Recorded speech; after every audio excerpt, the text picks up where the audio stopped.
سب مل کے اپنے مولا کے ظہور کی دعا و سلامتی. اللہم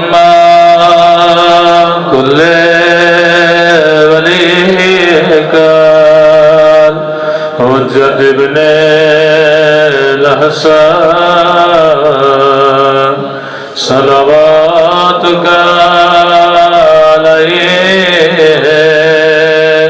وعلی آبائہ فی هذه الساعة وفي كل وليا وحافظا وقائدا وناصرا ودليلا وعنا حتى تسكنه أرضك وتمتعه فيها طويلا برحمتك يا أرحم الراحمين. صلوات پڑھیں.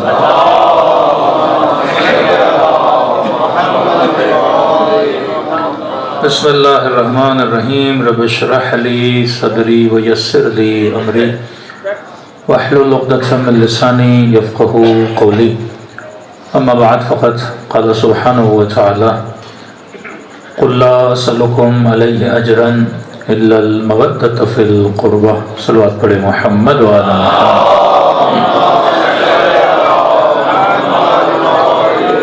دعا ہے پروردگار عالم ہم سب کی عبادتوں کو اپنی بارگاہ عالی میں قبول فرمائے، اور جس مقصد زندگی اور حیات کو لے کر یہ مجالس رکھی جاتی ہیں خدا ان مقاصد میں ہم سب کو کامیابیاں نصیب فرما دے.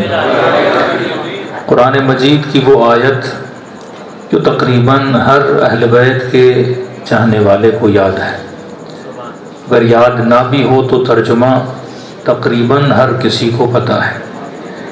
کائنات میں ایک محبت کا تقاضا ہوا ہے اور ایک محبت کو واجب قرار دیا گیا ہے. ہو سکتا ہے آپ کسی پھول کے بارے میں کسی شخص کے بارے میں بولیں کہ میرا دل نہیں، مجھے اچھا نہیں لگتا، لیکن یہ محبت ایسی ہے اس میں میری مرضی نہیں خدا کی مرضی ہے. تجھے اچھا لگے نہ لگے لیکن خدا کو اچھا لگتا ہے کہ آل رسول سے بندہ محبت کرے، آل رسول کا عشق اپنے دل میں پالے. کبھی ایک آیت آپ نہیں دکھا سکتے جس میں خدا نے کسی صحابی کے لیے بولا کہ اس کی محبت واجب ہے، لیکن یہ صرف علی اور آل علی کے لیے بولا گیا کہ ان کی محبت کو خدا نے بندے پہ کیا کیا ہے؟ واجب کیا ہے. اور محبت کسی نتیجے میں واجب ہوئی ہے. مثلا گھر میں آپ مجلس کرواتے ہیں دکان سے کرائے پہ، آپ لاؤڈ منگواتے ہیں. اب مومن مجلس کرانے کے بعد بولے کہ میری مجلس قبول ہو گئی. حکم شریعت یہ ہے کہ جب تک لاؤڈ والے کے پیسے نہیں دو گے تب تک خدا مجلس کا اجر بھی نہیں دے گا. آپ نے گلستان میں گھر بنایا، مزدور نے بڑی محنت کی، آپ کا گھر تیار ہو گیا. اب آپ اعلان کرتے پھریں کہ میں نے امام حسین کی مجلس کرانی ہے، نیا گھر بنایا ہے، میں نے حدیث قصہ کروانی ہے، اور میں نے ذکر اہل بیت کرانا ہے. اور یہاں پہ آپ خرچہ کر کے ذکر اہل بیت کرا رہے ہیں اس گھر میں، اور دوسری طرف مزدور دروازے پہ کھڑا ہے کہ بندے خدا یہ مزدوری جو کی ہے پیسے تو مجھے دو. تو آپ یہ بولیں کہ بھائی ابھی پیسے نہیں ہیں، تھوڑا خرچہ ہو گیا ہے مولا کی مجلس پہ، بعد میں لے لینا. تو یہ سارے ثواب لٹکتے رہیں گے جب تک مزدور کی مزدوری نہ ادا کی جائے. فرمائے مزدور کا پسینہ خشک ہونے سے پہلے اس کی مزدوری اسے دی جائے. اور کائنات میں سب سے بڑی مزدوری اگر خدا کے لیے کسی نے کی تو وہ محمد مصطفیٰ ہے. آج اگر مسلمان بڑے نازوں سے حج کر رہا ہے یہ کس نے سکھایا؟ رسول نے. آج اگر تیرا ماتھا وحدہ لا شریک کی دربار میں جھکتا ہے تو کسی بت کے سامنے اپنا ماتھا نہیں جھکاتا۔ یہ کس نے تجھے بتایا؟ رسول نے بتایا۔ آج اگر تیری ماؤں بہنوں کے سروں پہ چادر ہے، یہ حیا کا درس کس نے دیا؟ مصطفیٰ نے دیا۔ آج تیرے گھروں میں تیری بیٹیوں کی عزت ہے، وقار ہے، یہ کس نے سکھایا؟ رسول نے سکھایا۔ آج آپ یورپ چلے جائیے، ایک ایسا معاشرہ جہاں پڑھے لکھے لوگ ہیں، ٹائی پینٹ سوٹ پینٹ پہنا ہوا بندہ، لیکن اسے یہ نہیں پتا کہ نجاست کیا ہوتی ہے، طہارت کیا ہوتی ہے۔ لیکن کسی مسلمان ملک کے دیہات میں چلے جاؤ، ایک ان پڑھ بوڑھا ہوتا ہے، کچھ آئے نہ آئے لیکن اسے یہ ضرور پتا ہوتا ہے کہ نجس کیا ہوتا ہے، پاک کیا ہوتا ہے۔ یہ نجاست اور طہارت کا فلسفہ تجھے کس نے سکھایا؟ یہ رسول نے سکھایا۔ اگر رسول نہ ہوتے تو ہم نجاستوں میں ہوتے، اگر رسول نہ ہوتے تو ہم جہالتوں میں ہوتے۔ یہ آج غیرت، یہ حیا کا درس تجھے کس نے بتایا؟ رسول نے بتایا کہ عرب کا ایک ایسا معاشرہ جہاں بیٹیوں کو زندہ دفن کر دیا جاتا تھا، اگر گھر میں بیٹی پیدا ہوتی تو چہرے کی رنگت بدل جاتی تھی۔ اور اسی معاشرے میں، کیونکہ سب سے مشکل ترین کام یہ ہوتا ہے کہ معاشرے کی غلط سنتوں اور رواجوں کا مقابلہ کرنا، اگر آپ اپنی فیملی میں بھی کھڑے ہو جائیں کہ یہ رواج غلط ہے، یہ رسم غلط ہے، تو پورا خاندان آپ کے مقابلے میں آ کے کھڑا ہو جاتا ہے۔ اب پورے مکے کی غلط رسموں کا مقابلہ کرنے کے لیے مصطفیٰ آئے، پورے مکے کی غلط رواجوں کا مقابلہ کرنے کے لیے رسول آئے۔ ایک ایسا معاشرہ جہاں بیٹی کو دفن کر دیا جاتا تھا، کوئی وقت نہیں تھی، کوئی عزت نہیں تھی عورت کی، اور اسی معاشرے میں اپنی بیٹی کے احترام میں کھڑے ہو جانا، یہ کس نے سکھایا؟ یہ مصطفیٰ نے سکھایا۔ سیدہ کا خطبہ پڑھیں کہ عرب وہ وقت یاد کرو کہ تم مکے کی گلیوں کے گڑھوں میں کھڑا ہوا نجس پانی پیا کرتے تھے، تجھے طہارت اور نجاست کی تمیز کس نے بتائی؟ میرے بابا مصطفیٰ نے بتائی۔ تو سجدوں پہ ناز نہ کر، جس نے سکھایا اس پہ ناز کیا کر۔ تیرے پاس تیرا کچھ بھی نہیں ہے، اب وہ رسول ان ساری محنتوں کے بدلے میں ہم سے ایک چیز کا تقاضا کر رہا ہے کہ فرمایا قُلْ لَا أَسْأَلُكُمْ عَلَيْهِ أَجْرًا إِلَّا الْمَوَدَّةَ فِي الْقُرْبَى۔ فرمایا اگر اس سجدے کا شکر ادا کرنا چاہتے ہو تو شکر یہ ہے کہ میری آل سے مودت کیا کرو، اور حکم قرآن ہے هَلْ جَزَاءُ الْإِحْسَانِ إِلَّا الْإِحْسَانُ، اگر کوئی تیرے ساتھ نیکی کرے بدلہ نیکی سے ادا کر دیا کرو۔ کائنات کی سب سے بڑی نیکی اسلام کا آنا تھا اور اسلام کا قبول کرنا تھا، اور اس نیکی کا بدلہ یہ ہے کہ بندہ آل رسول سے کیا کرے؟ عشق کرے۔ میں اکثر ایک جملہ بولتا ہوں کہ جب آپ گھروں میں مجلسیں کرواتے ہو تو اکثر لوگ ہمارے اوپر اعتراض کرتے ہیں کہ بھائی کبھی شہادت کی مجلس، اب یہاں تو چلو شیعہ سوسائٹی ہے تو اعتراض بھی کم ہے، لیکن اگر کسی اور سوسائٹی میں آپ مجالس کروائیں تو ڈیلی یہی اعتراض ہوتا ہے، کبھی شہادت کی مجلس، کبھی ولادت کی مجلس۔ اب وہ سمجھتے ہیں محرم ختم ہو گیا تو شیعہ مجلس سے نہیں کروائیں گے، گھر میں بچہ پیدا ہوا تو اس کی خوشی کی محفل، اور علی والا زندہ ہوتا ہے تب بھی مجلس، اور دنیا سے جاتا ہے تب بھی مجلس۔ کہا کہ اتنی مجلسیں کرواتے ہو، تو کسی نے کہا کہ مولانا ان کا جواب کیا دیں؟ میں نے کہا مسلمانوں کو قرآن سننے کا بڑا شوق ہے، تو جواب قرآنی ہو تو اتنا بہتر ہے۔ تو آج کے بعد یہ نہ کہا کرو کہ میں مجلس حسین میں جا رہا ہوں، میں مجلس جشن میں جا رہا ہوں، میں ذکر اہل بیت سننے جا رہا ہوں۔ آج کے بعد اگر کوئی پوچھے نا کہاں جا رہے ہو تو جواب قرآنی دیا کرو، اور یہ بولا کرو میں اجر رسالت کو ادا کرنے جا رہا ہوں۔ یہ مجلس اجر رسالت کا نام ہے۔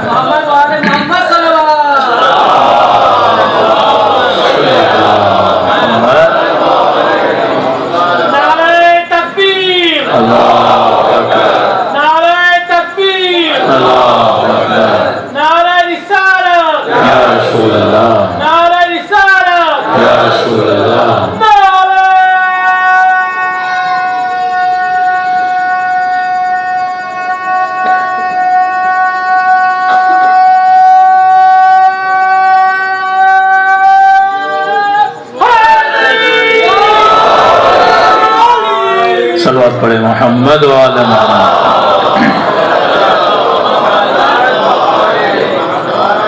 کیونکہ سب سے بڑا مسئلہ یہ ہے کہ محبت اور نفرت، ان کا تعلق انسان کے باطن سے، ظاہر سے نہیں ہے۔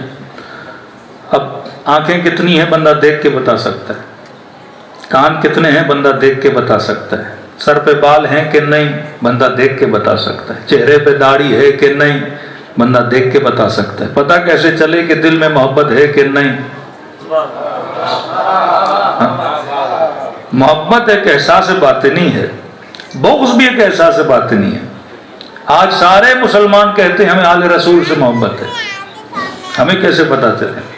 یعنی جو یزید کا نعرہ مارتے ہیں وہ بھی بولتے ہیں کہ ہم بھی آل رسول سے محبت کرتے ہیں، صرف ٹھیکہ شیعوں کا تھوڑی ہے۔ یہ کیوں بولا جاتا ہے کہ شیعہ صرف آل رسول سے محبت کرتے ہیں؟ کہ ہم بھی کرتے ہیں۔ اب پتہ کیسے لگے؟ زبان سے دعویٰ کرنا دنیا کا آسان ترین کام ہے۔ میں ہمیشہ کہتا ہوں نعرہ لگانا آسان ہے کہ کہاں یا علی کہنا اور کہاں علی کے ساتھ رہنا۔ علی کا نام کہنا بڑا آسان ہے، لیکن امیر المومنین کی طرح رہنا یہ دنیا کا سب سے مشکل ترین کام ہے۔ اگر محبت کا تعلق انسان کے باطن سے نہ ہوتا خدا کبھی بھی سورہ منافقون کو نازل نہ کرتا۔ کہ حبیب یہ جو محبت کے دعوے کر رہے ہیں زبان پر کچھ ہے دلوں میں کچھ ہے، اور تبھی کہا کہ مومن اور منافق کی نشانی یہ ہے کہ علی کا نام لیا کرو، چہرہ کھل جائے تو بندہ مومن ہے، چہرہ بگڑ جائے تو سمجھنا منافق ہے۔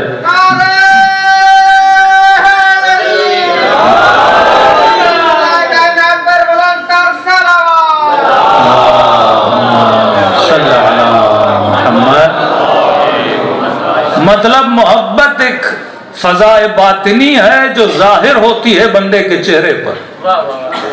آپ کو کیسے پتا چلے بندہ خوش ہے؟ ہنسے گا تو پتا چلے گا۔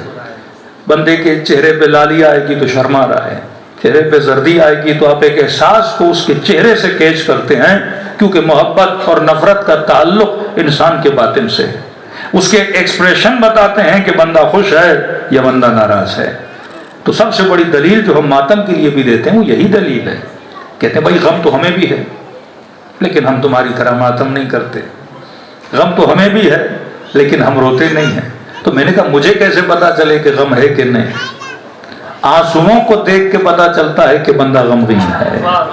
اس کی دلیل میں یہ دیتا ہوں کہ آپ کسی بستی میں رہتے ہو، ساری بستی مسلمانوں کی ہے، اور جب اذان کا وقت ہوتا ہے تو ہر منارے سے آواز آتی ہے اللہ اکبر اللہ اکبر، ترجمہ اللہ بڑا ہے اللہ بڑا ہے۔ میں نے کہا کس لیے بلا رہے ہو؟ کہا نماز کے لیے۔ تو میں نے کہا یہ کیا کہنے کی ضرورت ہے کہ اللہ بڑا ہے، محمد اس کا رسول ہے؟ سیدھا سیدھا بولو نا، حی علی الصلاۃ حی علی الصلاۃ حی علی الفلاح، آؤ کامیابی کی طرف، آؤ نماز کی طرف، آؤ بہترین کام کی طرف۔ یہ کیوں بول رہے ہو کہ اللہ بڑا ہے؟ اگر ہندوؤں کی بستی میں ہو تو بولو کہ اللہ بڑا ہے، کیونکہ ہندوؤں کو نہیں پتا کہ اللہ بڑا ہے کہ نہیں ہے، ہندوؤں کو نہیں پتا کہ محمد اس کا رسول ہے تو انہیں بتاؤ۔ لیکن ایک مسلمانوں کی بستی سب کو پتا ہے کہ اللہ بڑا، سب کو پتا کہ محمد اس کا رسول ہے، جس کو پتا ہے اسے بتانے کی کیا ضرورت کہ اللہ بڑا ہے؟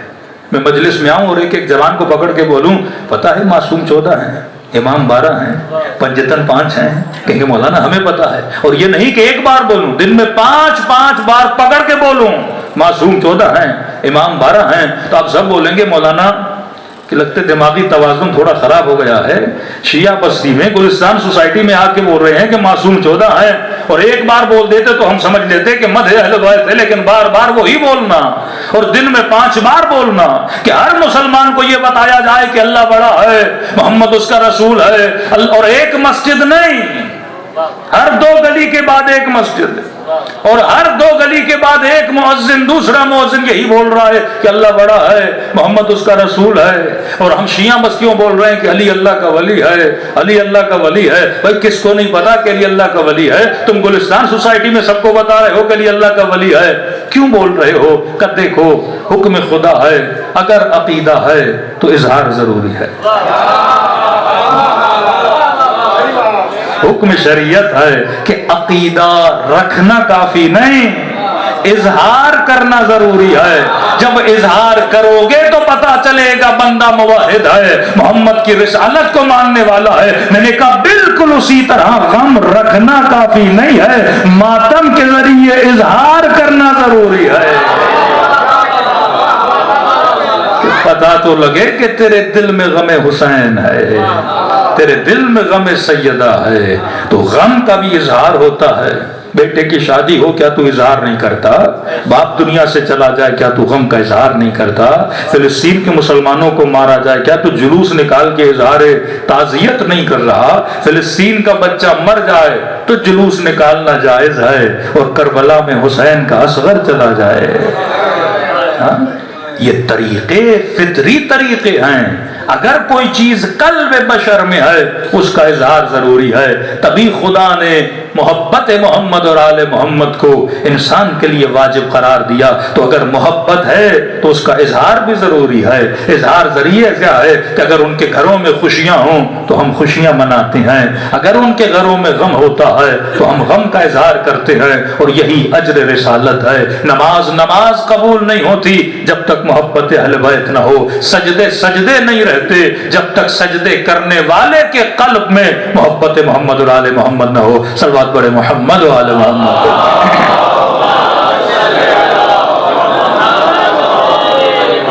میں کئی مجالس میں عرض کر چکا ہوں کہ راز بشر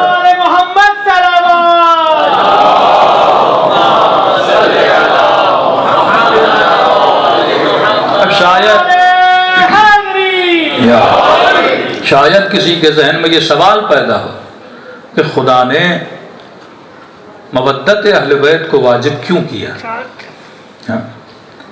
کیونکہ زندگی کا راز محبت ہے. یعنی اگر آپ زندگی سے محبت نکال دو کچھ بچتا ہی نہیں, کچھ نہیں بچتا. ہماری پوری زندگی کی ڈائریکشن کیا ہے؟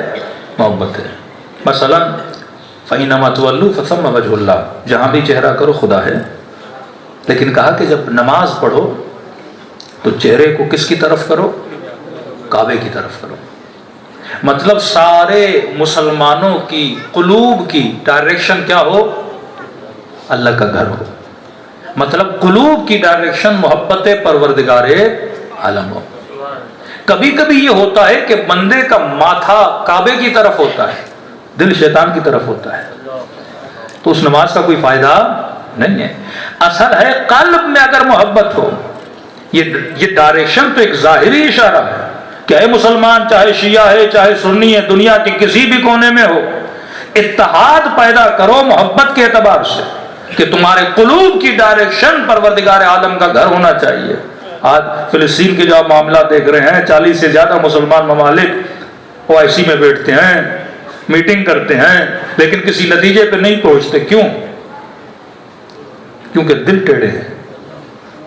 اگر دلوں کی ڈائریکشن ایک ہوتی, وہ خدا کا گھر ہوتا, اللہ کی محبت ہوتی, تو فیصلہ بھی ایک آتا. لیکن اگر دل ٹیڑھا ہو جائے, قلب اگر ٹیڑھا ہو جائے, تو بندہ بہادری والے فیصلے کر نہیں سکتا. اور اگر دل میں مودت اہل بیت نہ ہو تو وہ دل تو بالکل فیصلہ نہیں کر سکتا. اور اس معاملے میں ان سارے ممالک کو جمع کرنے کے بعد اگر کسی ملک نے فلسطین کی حمایت میں اور پریکٹیکل حمایت میں فیصلہ دیا, وہ حیدر کرار کے ماننے والے تھے. کیوں؟ کیونکہ علی والوں کے دل ٹیڑھے نہیں ہوتے, سیدھے ہوتے ہیں. دل کا قبلہ اگر سیدھا ہو تو آپ کے فیصلے بھی کیا ہوتے ہیں؟ سیدھے ہوتے ہیں. ایک اور دلیل دوں تاکہ آپ کو محبت کا فلسفہ سمجھ میں آ جائے. ہم زندگی میں جو بھی کرتے ہیں محبت کی وجہ سے. اصل ہمارا موٹیو کون ہے؟ محبت ہے. کوئی بندہ پاکستان میں, کوئی بندہ پاکستان کے باہر ہے, کوئی بندہ گھر بنانا چاہتا ہے, کسی کو شوق ہے میں گاڑیاں خریدوں. یہ جو شوق ہوتا ہے نا, اس کا بیس بھی محبت ہوتی ہے. مطلب اگر آپ کے دل میں محبت نہیں تو آپ کے وجود میں حرکت نہیں.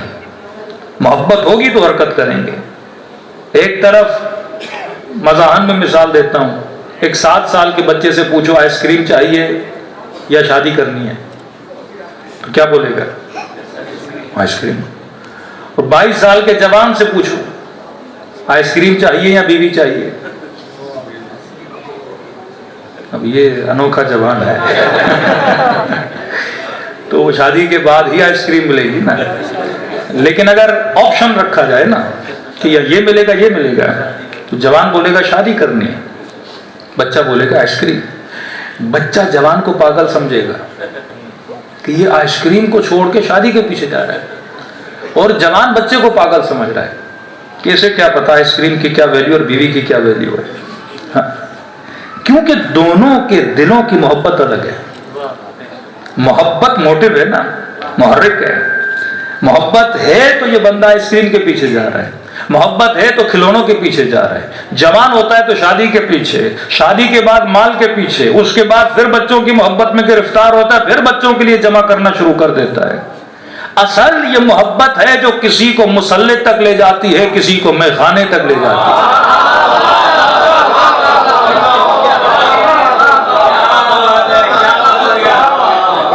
آپ کا محرک اصل میں محبت ہے. جس کی محبت آئے گی آپ اسی کے پیچھے لگو گے. محبت علی کی ہے تو بندہ علی کے پیچھے، محبت عمر کی ہے تو بندہ عمر کے پیچھے. قصور مسلمان کا نہیں ہے، مسئلہ محبت کا ہے. تبھی خدا نے کہا کہ میں محبتوں سے تجھے نہیں روکتا، میں شروع میں بتا رہا ہوں کہ محبت کا چناؤ اچھا ہونا چاہیے.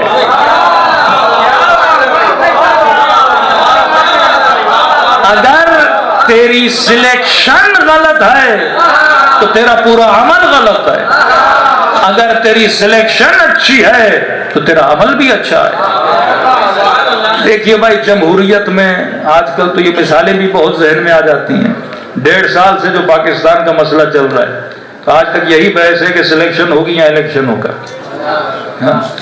تو سارا ڈیپینڈ ہے، سلیکشن غلط تو ملک کا ستیہ ناش، سلیکشن صحیح تو ملک بھی اچھا.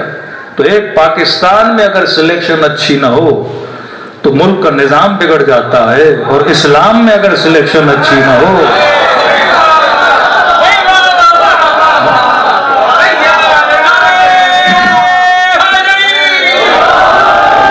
معاملہ انسان کے انتخاب کا ہے. تو خدا شروع سے بتا رہا ہے. دوسری ایک دلیل آپ کو دوں، کیونکہ محبت راز بشر ہے. تبھی خدا کہتا ہے وَلَنَبْلُوَنَّكُمْ بِشَيْءٍ مِّنَ الْخَوْفِ وَالْجُوعِ. اللہ امتحان بھی محبتوں کا لیتا ہے. بندہ روتا محبت کی وجہ سے، گڑ گڑاتا محبت کی وجہ سے. خدا نخواستہ جوان کو کسی غلط شخص سے محبت ہو گئی، میں نے زندگیاں تباہ ہوتے ہوئے دیکھی ہیں. پہلے پتہ نہیں لگتا، شکار ہو گیا محبت کا، زندگی تباہ ہو جاتی ہے.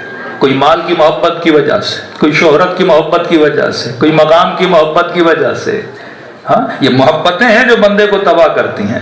لیکن خدا نے رأس المحبہ اگر کسی چیز کو رکھا وہ مودت اہل بیت کو رکھا. یہ وہ محبت ہے جو بندے کو بگڑنے نہیں دیتی. دوسرا سوال آپ سے کروں، مومنین اکثر کربلا جاتے ہیں، 40 میں ہمیں بہت سننے میں آتا ہے، کہتے ہیں کہ کربلا مومن کی جنت ہے.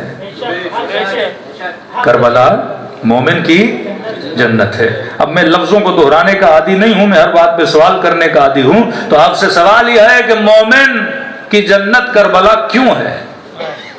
اصلاً کربلا ہے کیا یا جنت ہے کیا؟ کہ آپ یہ بولتے ہو کہ کربلا مومن کی جنت ہے. جنت کسے بولتے ہیں؟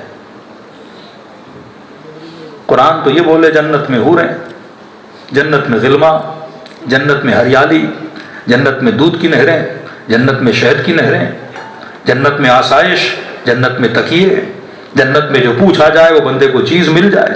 اور تعجب کا عالم یہ ہے کہ بندہ کربلا کی سرزمین پہ اترا، 3 دن مشی کی، پاؤں میں چھالے پڑ گئے، گھٹنوں میں بل پڑ گئے، بندہ تھکا ہوا ٹوٹا ہوا پسینے کا عالم ہے. اتنی تکلیف اٹھانے کے بعد بھی بولے کہ کربلا مومن کی جنت ہے. تو کیا جنت تکلیف کا نام ہے؟ جنت پاؤں کے چھالوں کا نام ہے؟ جنت بدن کی تھکاوٹ کا نام ہے؟ ارے کربلا میں تو کوئی نہریں نہیں، کربلا میں تو کوئی غلما نہیں، کربلا میں تو شہد کی نہریں نہیں، پھر کیوں بولتے ہو کہ کربلا مومن کی جنت ہے؟ تو ایک مومن نے سوچ کے یہ بولا کہ مولانا، ساری تھکاوٹوں کے بعد جب بین الحرمین سے گزرنا ہوا اور نگاہ حسین کے روزے پہ پڑی تو ایسا سکون ملا، اسی سکون کی وجہ سے ہم بولتے ہیں کہ کربلا مومن کی جنت ہے. تو پتا چلا سارا مزہ ہے سکون میں، اصل مزہ ہے سکون۔ بندہ بیمار ہے، ہاسپٹل میں ایڈمٹ ہے، جب آدمی بیمار ہو تو کسی چیز کے کھانے کا من نہیں ہوتا، اور آپ نے اچھے اچھے کھانے رکھے کا نہیں، دل نہیں کر رہا۔ مطلب کھانا بھی تب اچھا لگتا ہے جب سکون ہو۔ کئی لوگ بڑے بڑے محلوں میں ہوتے ہیں پر بے سکون ہوتے ہیں، کئی لوگوں کے اکاؤنٹس میں کروڑوں پڑے ہوتے ہیں پر سکون نہیں ہوتا، اور کچھ ایسے ہیں ہاتھ میں کچھ بھی نہیں، مصلی عبادت پہ بیٹھتے ہیں پر سکون کے عالم میں ہوتے ہیں۔ کہ علماء فرماتے ہیں یزید تخت پر بیٹھ کر بھی بے سکون تھا، اور سیدہ زینب کے ہاتھوں میں رسیاں تھیں پر سکون کے ساتھ کھڑی تھیں۔ اللہ کی سب سے بڑی نعمت کیا ہے؟ سکون ہے۔ کہ آواز آئی کہ حبیب ہم نے تمہارے دل پہ سکینہ کو نازل کیا، ہم نے تمہارے دل پہ سکون کو نازل کیا۔ اصل یہ نہیں کہ بندے کو دولت مل جائے، مال مل جائے، اولاد مل جائے، یا بیوی مل جائے، یا شادی ہو جائے تو سکون مل جاتا ہے۔ ہاں یہ ضرور ہے، ان چیزوں سے سکون ملتا ہے، پر عارضی سکون ملتا ہے۔ کئی لوگ ہیں تمنا ہوتی ہے فلاں گاڑی مل جائے، 2 مہینے کے بعد گاڑی کا سکون ختم ہو جاتا ہے، پھر کہتے ہیں اور بڑی سواری کے پاس جاؤں۔ یعنی تمنائیں دن بدن جنم لیتی ہیں، کہتا ہے یہ ملے گا تو سکون ملے گا، مل جائے تو سکون، پھر اگلی تلاش میں چلا جاتا ہے۔ گھر ملے گا تو سکون ملے گا، گھر لے لیتا ہے، پھر اگلی تلاش میں چلا جاتا ہے۔ تو اصل جو مزہ ہے وہ سکون میں ہے، تبھی بندہ مسلسل سکون کی تلاش میں رہتا ہے۔ اس چیز سے نہیں ملا تو نیکسٹ اسٹیپ، اس چیز سے نہیں ملا پھر اگلی چیز کی تلاش میں ہوتا ہے۔ تو سوال یہ ملا کہ کربلا جنت ہے، جنت اس لیے ہے کیونکہ سکون ہے۔ سکون کس میں ہے؟ کہا کہ روضہ حسین میں۔ سکون کس میں ہے؟ کہا ذریعہ ابی عبداللہ الحسین میں۔ تو میں نے کہا میرا ایک چھوٹا سا سوال ہے، کیا ذریعہ امام حسین میں سب کے لیے سکون ہے یا صرف تیرے لیے سکون ہے؟ روضہ امام حسین کو دیکھنے کے بعد کیا بن سلمان کو بھی سکون ملتا ہے یا صرف تجھے ملتا ہے؟ اگر ذریعہ امام حسین میں سکون ہوتا تو سب کو ملتا۔ آپ یہ بولیں کہ ذکر علی میں سکون ہے، تو میں کہتا ہوں آپ کو سکون ملتا ہے، کچھ ایسے ہیں جو ذکر سنتے ہی اندر سے جل جاتے ہیں۔ تو پھر ذکر میں تو سکون نہیں ہوا نا۔ ایک مرتبہ میں یہ بولوں کہ پانی پیاس کو بجھاتا ہے، تو پانی شمر بھی پیے تو پیاس بجھے، علی والا بھی پیے تو پیاس بجھے نا۔ لیکن ذکر علی کا معاملہ تو یہ نہیں ہے، علی والا سنے تو چہرہ کھل جائے، مخالف سنے تو چہرہ بگڑ جائے۔ کچھ وہ جو مال گھر گاڑی بیچ کے بھی کہتے ہیں کربلا کی زیارت پہ جانا ہے، اور کچھ ایسے ہیں جو اپنے وجود میں بم باندھ کر حسین کے روزے کے دشمن بنے ہوئے ہیں۔ تو یہ کیا ماجرا ہے؟ کسی کو بتوں سے سکون ملے، کسی کو ذریعہ حسین سے سکون ملے۔ کوئی چرچ میں جاتا ہے تو سکون لیتا ہے، کوئی مسجد میں آتا ہے تو سکون لیتا ہے۔ سکون کا ریزن کیا ہے؟ مجھے امام کی ذریعے سے سکون مل رہا ہے، دشمن حسین کو سکون نہیں مل رہا۔ میں اگر چہرہ ابی عبداللہ الحسین کو دیکھوں تو باغ باغ ہو جاؤں، لیکن ایک وہ تھا جو امام کے سینے پر تھا، اور حسین بار بار یہ کہتے رہے کہ میرے چہرے کو دیکھ، لیکن کہتا نہیں حسین میں نہیں دیکھوں گا، مجھے خوف ہے تیرے چہرے کو دیکھوں تو میرے ارادوں کو بدل نہ دے۔ کچھ وہ ہیں جو تمنائے سیمائے حسین کر رہے ہیں، اور کچھ وہ ہے جو حسین کے سینے پہ سوار ہو کے گلو امام پہ خنجر چلا رہا ہے۔ یہ ماجرا کیا ہے؟ کسی کو شوق زیارت ہے، کوئی شوق قتل حسین رکھ رہا ہے۔ تو اصل سکون ذکر میں نہیں ہے، نہ زری میں ہے، نہ اس چاندی میں ہے، نہ اس گنبد میں ہے، نہ اس زمین میں ہے، سکون ہے محبت حسین میں۔ یاد رکھیے سکون کا تعلق محبت سے ہے۔ اب جس سے محبت ہوتی ہے اس کی ہر شے کو دیکھنے سے سکون مل جاتا ہے۔ علی سے محبت ہے تو نام علی سنو گے تو سکون ملے گا، کسی کو کسی دنیا والے انسان سے محبت ہے تو اس کا نام سنے گا تو سکون ملے گا. لوگوں کے افیلیشن سیاسی پارٹیوں کے ساتھ ہوتی، اپنے لیڈرز کا نام سنتے ہیں تو سکون ملتا ہے. تبھی خدا نے شرط رکھی، بندہ خدا یہ نہیں کہ تجھے سکون صرف عبادت میں مل رہا ہے تو فلاں دشمن کو مثلا خدا نخواستہ شراب میں سکون نہیں ملے گا، نشے میں سکون نہیں ملے گا، بت خانے میں سکون نہیں ملے گا. جس سے محبت کرے گا اس کے ساتھ بیٹھے گا تو سکون ملے گا. اگر کسی انسان سے محبت کی اس کی رفاقت میں سکون ملے گا. اگر خدا سے محبت کی تو اللہ کی ہم نوائی میں سکون ملے گا. تو اللہ نے شرط رکھی، سکون کا تعلق محبت سے ہے. تبھی شرط رکھ دی کہ بندے خدا جب محبت کرو تو یہ سوچا کرو کہ یہ نجس محبت ہے یا پاک محبت ہے. نجاست میں بھی کبھی کبھی انسان سکون کو تلاش کرتا ہے، لیکن ٹیمپریری سکون ہوتا ہے. ابدی سکون اگر چاہیے جو قبر کے دہانے تک تیرے ساتھ ہو، وہ عشق خدا کی محبت ہے، وہ عشق محمد اور آل محمد کی محبت ہے. یہ وہ محبت ہے جو کبھی پرانی نہیں ہوتی.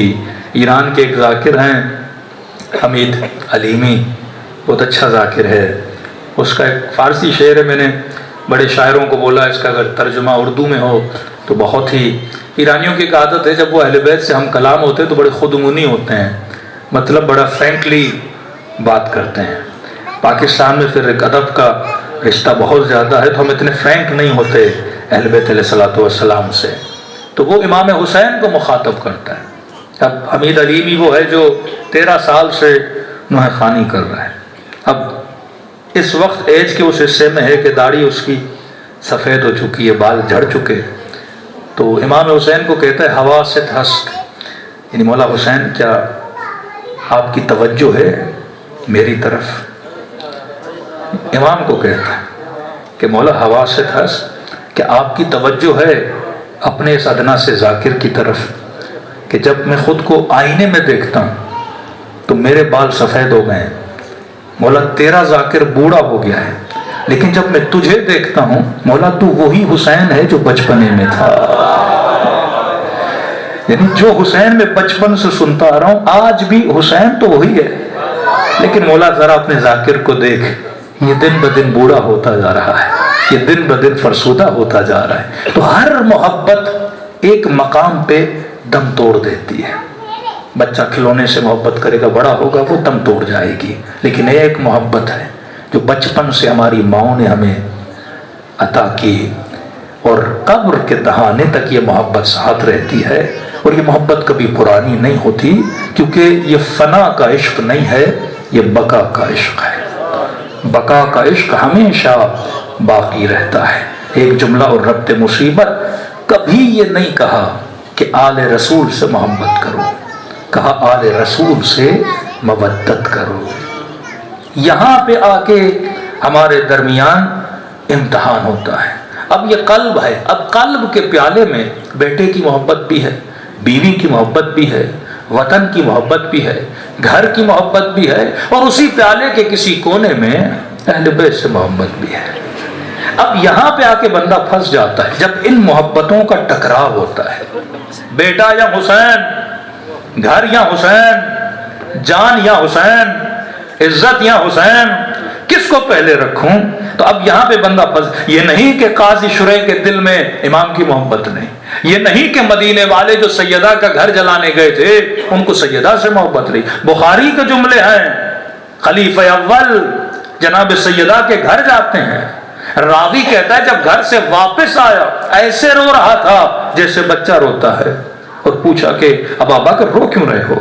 کہ میں نے بڑی معذرت خواہی کی، لیکن نبی کی بیٹی نے ایک جملہ کہا، اس جملے نے مجھے رلا دیا، اور جملہ یہ تھا کہ میں قیامت کے دن اپنے بابا سے شکایت کروں. اب روتا وہی ہے جس کے دل میں محبت، یہ نہیں کہ ان کے دلوں میں محبت نہیں تھی، لیکن سوال یہ ہے کہ محبت کس کی زیادہ تھی.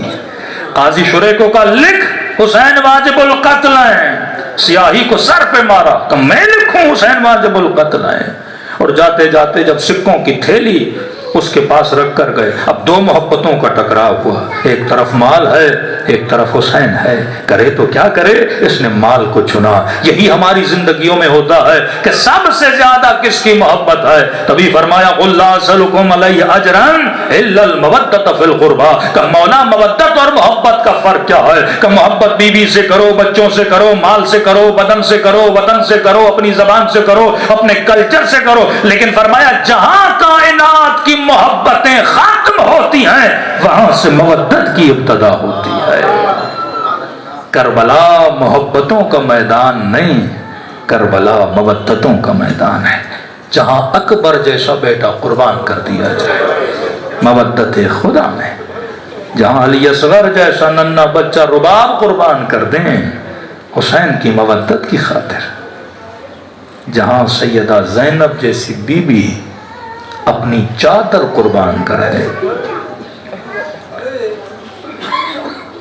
کہ وہ جن کے لیے علی یہ فرمائے کہ حسن رات ہونے دو، بازاروں کو بند ہونے دو، اماریوں کے اندر چادریں ہیں، کوئی نامحرم دیکھ نہیں رہا، وہ سیدہ زینب جس کی اماں زہرا یہ وصیت کریں کہ علی مجھے رات میں دفن کرنا، کہ بی بی کیوں سیدہ پریشان کیوں ہے؟ کہ عرب جنازوں کو چارپائیوں پہ اٹھاتے ہیں، بدن نظر آتا ہے، میں نہیں چاہتی کسی نامحرم کی نگاہ میرے بدن کے اندام پہ بھی پڑے، فضا نے کہا بی بی ہمارے یہاں تابوت بنایا جاتا ہے، وصیت کی کہ رات کے اندھیرے میں بھی میرے جنازے کو تابوت کے اندر رکھا جائے۔ ایسی سیدہ زہرا کی تربیت یافتہ بیٹی سیدہ زینب ہیں، اور وہ اپنی چادر کو راہ خدا میں قربان کر دیں، ننھی سی سکینہ کو قربان کر دے امام حسین۔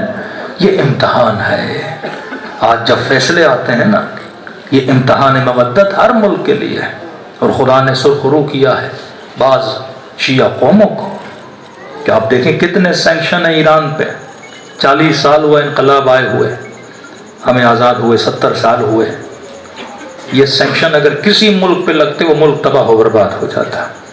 کس لیے انہوں نے سینکشن اپنے گلے لیے؟